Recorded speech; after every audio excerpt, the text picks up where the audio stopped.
Ici, les gens ils aiment beaucoup les faillots. OK. Les faillots, ça veut dire des fèves. Ah ouais. Qui ont un intérêt marqué pour les feuilles au vert. Des feuilles au vert. Fait que là, ils arrivent ici, ils sont comme « Est-ce que vous avez des feuilles au vert? » C'est ça, c'est très drôle.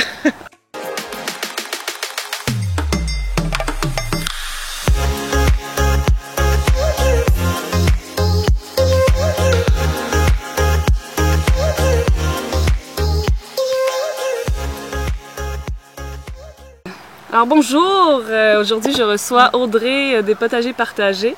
Audrey est une fondatrice de la coop. Audrey, dis-moi, c'est quoi les Potagers Partagés?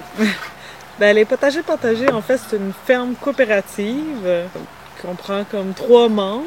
Puis ça fait 2 ans qu'on existe. C'est notre 2e saison maraîchère. OK.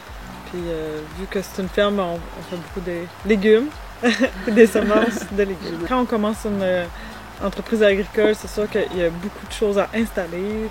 C'est tout préparer les champs, c'est de préparer la grange, d'installer des frigos, d'installer la serre. Il y a beaucoup de démarches quand même. Est-ce que tu peux me dire d'où est venue l'idée de ce projet-là, justement? Mon collègue puis moi, on fait partie de la même communauté intentionnelle. Puis Antoine a étudié en agriculture biologique à Victoriaville. OK. Puis ça lui tentait de démarrer une ferme. Puis moi, j'avais déjà de l'expérience en maraîchage au niveau des semences de légumes.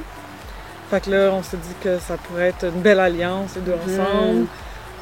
Lui, il savait comment faire des plans d'affaires, on est allé voir des gens, on a acquis cette terre-là. Amener les gens à réaliser un peu tout le monde dans lequel on vit. Puis le fait d'avoir une ferme, c'est un peu favoriser l'autonomie alimentaire.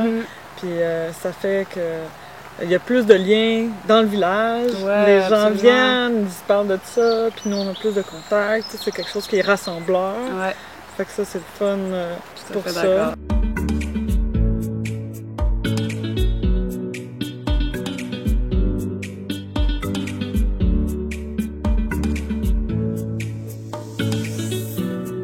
Est-ce qu'il y a des légumes en particulier là, qui sont rattachés à la région ou principalement en potager partagé? Ben nous, quand même, on a été surpris de la popularité de certains légumes à Passepébiac. Ah ouais? Parce que nous, ici, on est dans Baie-des-Chaleurs, en Gaspésie, à Passepébiac. Puis ici, les gens, ils aiment beaucoup les faillots. OK. Les faillots, ça veut dire des fèves. Ah ouais? Qui ont un intérêt marqué pour les feuilles au vert. Des feuilles au vert. Fait que là, ils arrivent ici, ils sont comme « Est-ce que vous avez des feuilles au vert? » C'est ça.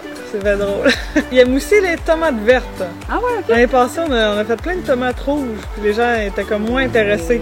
Dans le temps, il n'y avait pas nécessairement accès à des serres. OK. Fait qu'ici en Gaspésie, si tu fais pousser des tomates, ben ils vont être vertes. Ouais, c'est ça. Avec la saison qui est très très courte, j'imagine, c'est ça. Pas le temps de rougir. Ouais, fait que les gens, ils sont comme habitués à manger ça. OK. Ils apprécient ça. OK. Fait que c'est ça qu'ils nous demandent souvent.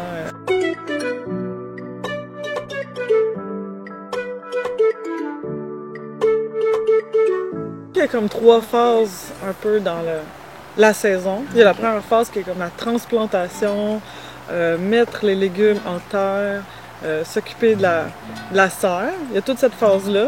Puis ça, c'est toute la journée. On fait de la transplantation, on fait des semis. Tu sais, c'est vraiment comme tout le temps de l'installation. Puis là, on est dans la 2e phase présentement. On est en août, fait qu'on est dans les récoltes. Fait que ça, c'est beaucoup de temps aussi, puis je dirais qu'à chaque jour, presque à chaque matin, c'est ça qu'on fait, des récoltes. OK, mais ça doit être le fun. Ouais, ça c'est quand même une de mes parties préférées. Ouais. Puis on désherbe aussi, fait que souvent le matin on récolte, puis l'après-midi on désherbe, puis on fait que tout le reste aille bien. Puis là, après ça, dans la 3e partie, c'est plus, c'est qu'on arrive à mi-septembre, fin septembre. Là, c'est vraiment les dernières récoltes, c'est fermé le jardin. Est-ce qu'au travers de ce projet-là, vous avez rencontré des défis qui vous paraissaient insurmontables? Jusqu'à date, là, je dirais que ça a quand même bien été. OK. Ouais. L'année passée, on a eu une clôture géante à concevoir. Ça, c'était un petit peu difficile, parce que c'est très long. Tu sais, c'est une clôture on a une cédrière dans notre forêt, on allait couper le bois, on l'a ramené ici, c'est des poteaux de 10-12 pieds. Puis là, c'est une clôture de comme je sais pas, 2 km. OK. Fait que là, il a fallu mettre tous les poteaux. Ça a pris des mois faire ça. Beaucoup d'efforts. Beaucoup Ah, d'efforts, mais ça fait que les chevreuils ne mangent pas notre jardin. Ah, ça c'est une bonne raison de faire.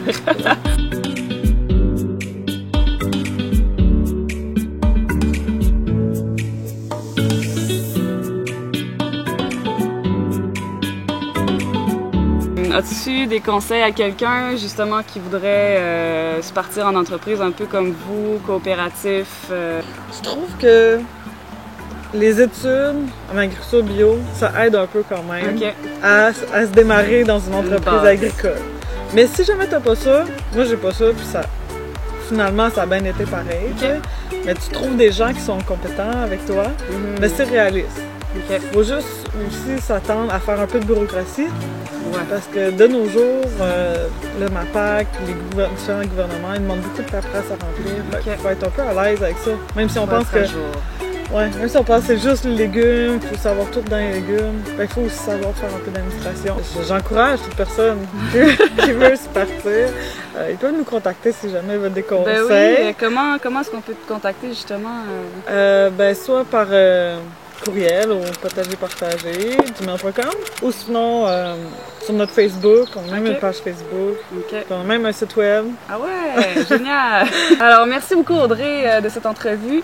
On va se diriger vers les serres, aller faire un peu de récolte, puis on vous retrouve avec une bonne recette. À très bientôt!